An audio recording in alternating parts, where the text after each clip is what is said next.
ఏంటమ్మా ఉన్న ఆస్తి మొత్తం అనాథాశ్రమంకి రాసిచ్చేస్తావా? ప్రేమగా చూసుకునే కొడుకు నువ్వు ఉండగా ఆస్తి ఎందుకురా? ఉన్న ఆస్తి మొత్తం వాళ్ళకి రాసిస్తే రేపు నిన్నెవరు చూస్తారమ్మా? ఒక్కగానొక్క కొడుకుని నన్ను కాదని ఆస్తి వాళ్ళకి రాసిస్తావా? రేపు నీకు ఒంట్లో బాగపోతే వాళ్ళొచ్చి చూస్తారా అమ్మా? ఇదేమన్నా పద్ధతిగా ఉందా? అలాంటప్పుడు నన్నెందుకు అన్నావు?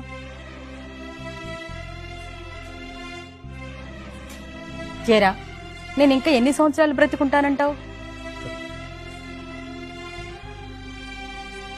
ఏంటి ఆలోచిస్తున్నావా? ఇంకా 25 సంవత్సరాలు ఉంటానంటావా? సమాధానం చెప్పురా. అవును, ఇప్పుడు ఎందుకు అడుగుతున్నావు? అయితే నన్ను సాకటానికి ఆస్తితో ఏం పనిరా? అమ్మా, ఏం మాట్లాడుతున్నావు అర్థమవుతుందా నీకు? దేనికైనా ఖర్చు ఉంటుందమ్మా, అవసరాలు కూడా ఉంటాయి. నీకు ఉద్యోగం ఎప్పుడొచ్చిందిరా?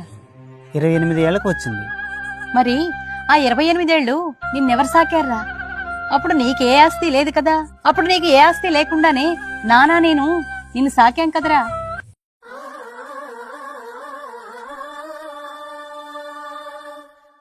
బిడ్డల్ని సాకాలంటే మాత్రం తల్లిదండ్రులకి ఆస్తిపాస్తుల గురించి అవసరం లేదు.